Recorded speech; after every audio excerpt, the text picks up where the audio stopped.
Hello friends, welcome to Insights ICANN Initiative. As usually, we are going to discuss about the weekly current issues on Sunday. This is going to be the week number 6. The previous weekly current affairs, if you did not watch, you can find them in the weekly current affairs playlist is there. You can find in the playlist. In today's video, we are going to cover about these 7 topics. First, let us demarcate these 7 topics according to the subject wise. Zonal Council, polity related. Gabon, revolt. So it is related to IR. IPBES, it is related to environment. Recently, their plenary meeting was held. Strategic disinvestment related to economy. FATF, Financial Action Task Force, economy and IR. India's first artificial intelligence school. Tell me guys, if you know already, tell me which state is came up with this kind of idea. Next, adopt a heritage 2.0 scheme. It is related to culture. Now let us focus on the Zonal Council. First, let me give a brief overview. Why we are discussing about the Zonal Council topic. Recently, the Zonal Council meeting was happened. Which Zonal Council? West Zonal Council meeting was happened. In this video, we are going to discuss about this issue. What are the Zonal Councils? When Zonal Councils were established? Whether they are the statutory bodies or not? And who will lead the Zonal Council? Who act as a vice chairman of the Zonal Council? And recently, Northeast Zonal Council also established. Which year Northeast Zonal Council established? And which state originally not part of the Northeast Zonal Council, later it became the part of the Northeast Zonal Council. What was the state? This information you can expect. Of course, you will also go through the objectives of the Zonal Council. Let us see. Recently, Union Home Minister led the 26th meeting of the Western Zonal Council. Okay, and remember, we have the 5 Zonal Council before the Northeast Zonal Council was created. Now we are having the 6th Zonal Council. Zonal Councils are always led by the Home Minister, Union Home Minister. And Vice Chairman that position will be taken by the Chief Minister of that particular Zonal Council on the rotational basis. And every 1 year, one Chief Minister will change. Zonal Councils. This idea of Zonal Councils originally proposed by Jawaharlal Nehru. Later, the same was suggested by the Fazal Commission. Okay, if you remember, so, comment the members of the Fazal Commission is, who are the members, okay, put your answers in comments. Based on that, along with the State Reorganization Act 1956, we established the Zonal Council. So, Zonal Councils are the statutory bodies. Now we are having 5 Zonal Councils. What are the main objectives of the Zonal Councils? They promote the cooperation among the states, especially if states are having disputes in a particular, in particular areas. Then this Zonal Council will act as a platform to resolve the disputes. And of course, Zonal Councils will also promote the national integration. And by solving the issues, we can also discourage some negative ideas such as separatism, regionalism. Those kind of ideas also will be discouraged by frequent meeting of the Zonal Councils. Who act as the Zonal Council Chairman? Union Home Minister. Vice Chairman will be the Chief Ministers of the states which are present in the Zonal Councils on the rotational basis. Every year, those Vice Chairmen will changed. Members, obviously Chief Ministers and 2 members from every state. These names will be nominated by the Governor, obviously. Next, advisors. Planning Commission appoints 1 advisor for each Zonal Council and the Chief Secretary of the relevant states. Those Chief Secretary will act as a secretary for 1 year on rotation basis. For example, in South Zone, we have Karnataka, Telangana and Andhra Pradesh and Tamil Nadu and of course Kerala also. These states, Chief Secretaries, every year they will act as a secretary on the rotational basis. Okay. And how many Zonal Councils we have originally? 5. Later the 6th one we started with the Northeast Council. This Northeast Zonal Council, it was set up in 1972. In this Northeast Zonal Council, originally only 7 sister states were there. Later Sikkim was added. Sikkim added into this one in 2002. If you remember, in the year 2002, even we added the 86th Constitution Amendment into the Indian Constitution. In the year 2002, even we also done the Biodiversity Act. Biodiversity Act was enacted by the Indian Parliament. Okay, so this is the first topic. Second topic is related to IR. Students, recently one African nation, it has witnessed the change in government. That was a Niger. Okay, that I explained. Now, one more country where, president was replaced by the military, that country is the Gabon. The interesting thing point about the Gabon is very close friend to the French still, and Gabon is present on the equator. So obviously you can find the equatorial climate here. That means throughout the day high temperature, and throughout the year rainfall also we can expect. Now we see Gabon and Gabon borders and all these things we are going to discuss. Now, tell me students, as you are preparing for UPSC, just put your comments, put your opinion in the comments that why very frequently why these armed revolts are happening in the African nations. Why not in the Europe? Why not in the Asia? Why especially these are witnessing in the Africa? If you know, just put your opinion in the comments. Gabon, military takeover in the Gabon, and Gabon present in at the equator in the West Central Africa, and it is having the border with the Atlantic Ocean. Bordering countries of the Gabon is having the bordering countries such as Equatorial Guinea and Cameroon on the north side, then Republic of Congo on the east and south side. It was a former French colony and it got independence from French. So obviously because of that they are having strong relation with the French government. They got independence in 1960. The type of government in Gabon is Republican presidential form of government. That means president acts as both the head of the state as well as the head of the government. Capital is Libreville. Language French language. Currency Central African franc. Climate equatorial climate like I said earlier. And the Gabon's largest river is Ogoy. It is the largest river. And the membership, Gabon is having membership in the UN nations, African Union, as well as the OPEC is also, it is having the membership. And now it is also the permanent member in the UN Security Council. It is having the permanent membership in the UN Security Council. You know that students, permanent members in the UN Security Council, they rotate for every 2 years. Next, third one, it is related to environment. In this, we are going to discuss about the IPBES. Actually, this IPBES is mainly concerned about the biodiversity and ecosystem. They do some scientific assessment. Same like, this IPCC, Intergovernmental Panel on Climate Change. Like that, it is also an assessment body. Remember, recently their meeting was held in Bonn. Bonn is present in which country? Germany. Okay, very near to Belgium. It used to be in the West Germany after the World War II. You know that after World War II, Germany divided into West Germany and East Germany. Okay, now the present capital, Berlin, East Germany. Recently at various times, even we discussed that through Baltic Sea, Germany had this natural gas pipeline from Russia, Nordic pipeline. Okay, that was also we discussed at various times. Now let's see. So this IPBES, which stands for the Intergovernmental Scientific Policy Platform. Okay, Intergovernmental Policy Platform for what? Related to biodiversity and ecosystem services. Biodiversity Act also, just now I told you, made in 2002. This meeting was held in Bonn, Germany. Which edition of the meeting was held? 10th plenary of the meeting was held. It is an independent intergovernmental body established in 2012. They provide the scientific assessment on biodiversity and ecosystem. You know the students, to conserve the biodiversity, we are having the biosphere reserves. Okay, and in India we are having the 18 biosphere reserves. And tell me, out of the 18 biosphere reserves, how many are recognized by UNESCO? How many are recognized by UNESCO? Next, this they got the inspiration based on the IPCC, Intergovernmental Panel on Climate Change, and this whatever this IPBES, it is not the UN organization, and even India is also having the membership in this organization.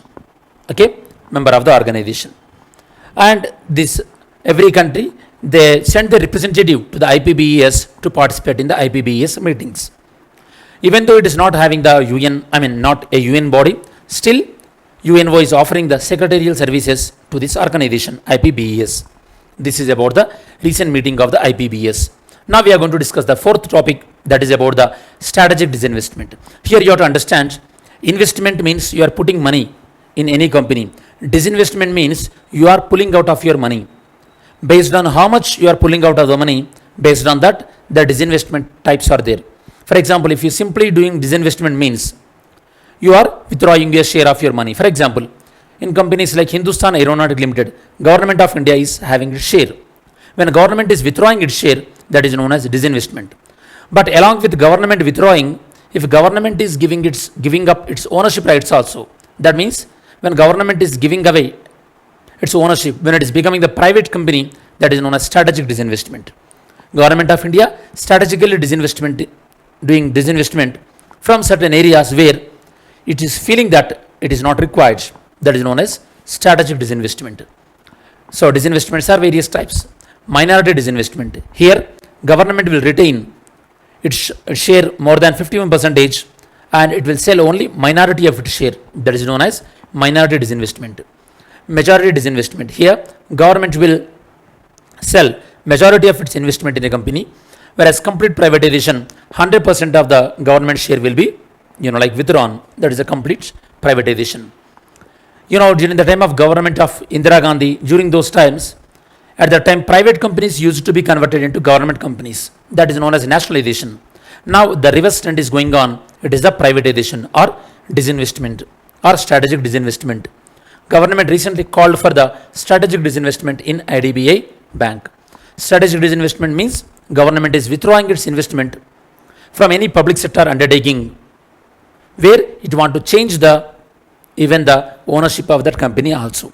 Now tell me students, whether the public sector undertaking PSU or PSE, public sector enterprise, whether they comes under the definition of Article 12, that is, whether they comes under the definition of state or not. Tell me. Next, I already explained the difference between the disinvestment and strategic disinvestment. In strategic disinvestment, definitely the ownership will change and the nature of ownership also will change, such as from public to private. What are the main objective? The main objective behind the strategic disinvestment is about reduce the government ownership so that the private persons, they can take over, they can improve the governance and the profits can be increased and even they can raise the capital, they can modernize the company. So a lot of these kind of positive outcomes they are looking. Efficiency improvement and the competition also can be promoted and fiscal burden on the government also will be reduced. So the fiscal deficit of the government can be reduced.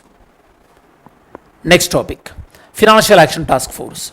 Students, recently Financial Action Task Force, they held a meeting and in that meeting they discussed that we must develop a policy so that the economic fugitive or economic offenders, they should bring back to the country where they committed the crime. For example, people like Nirav Modi and Vijay Mallya, these people should bring back to India and they should be prosecuted.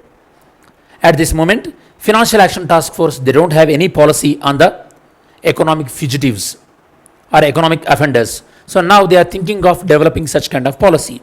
In this aspect, we are going to discuss about FATF. FATF stands for Financial Action Task Force. Now they are thinking of developing a policy to take action on the fugitive economic offenders. Fugitive economic offender means a person who committed economic offense in one country and escaped to another country. That person is known as fugitive economic offenders. FATF. India got membership in the FATF in 2010. Before 2010, in 2006, India joined as an observer country in the FATF. India joined as 34th country in the FATF. And FATF is an intergovernmental body. Originally it established to take action on the money laundering as well as the terror financing. Later, two more objectives also added. That is, to stop the financing for the development of the weapons for mass destruction as well as to reduce the misuse of the virtual currency. So that means now the FATF is having the four objectives. Number one, reducing the money laundering. Second one is reducing the terror financing. Third one is reduction of development of weapons of mass destruction. And fourth one is controlling the virtual currency.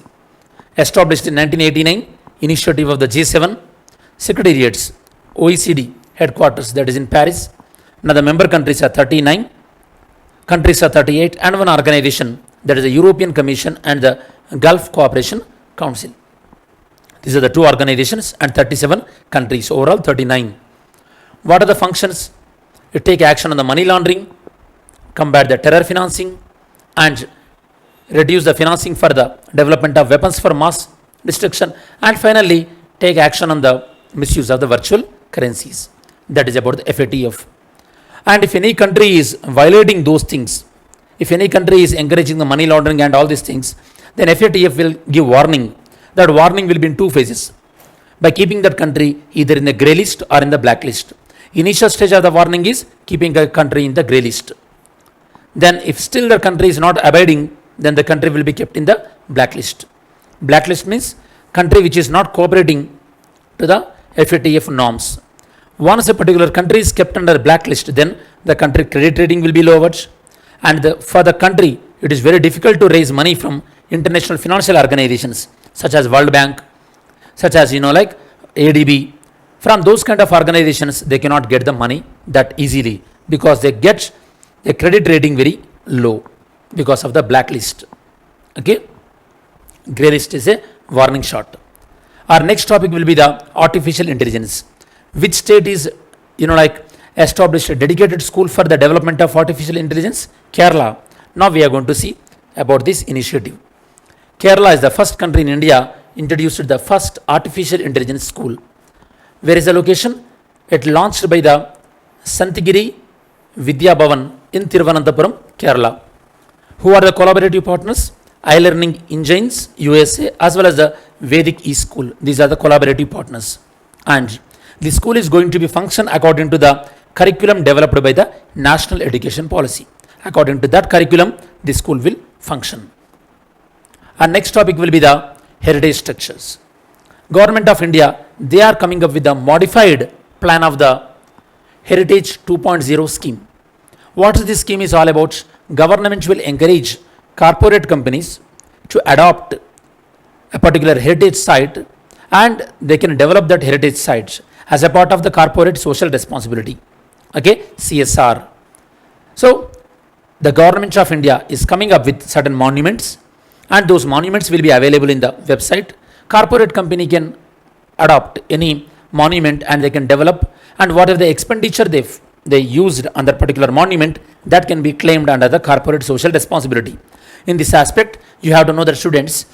So which article of the Indian Constitution and DPSP speaks about the preservation or conservation of the monuments for national importance? So here, who are taking this initiative? Along with the Archaeological Survey of India, government is taking the initiative. Okay, and who are the stakeholders? Corporate companies are the stakeholders here. They can use what their funds? Corporate social responsibility funds they can use.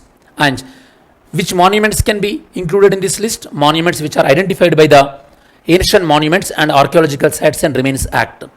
Okay, whichever the monuments identified by this act, those monuments will be available in the website, and they can be adopted by the MNCs as a part of the corporate social responsibility. And for these activities, they developed one app also. That app name is Indian Heritage App. Here all the list of monuments will be notified. And the facts about the scheme. Which ministry is operating the scheme? Ministry of Tourism is operating. In collaboration with which organization? This Archaeology Survey of India.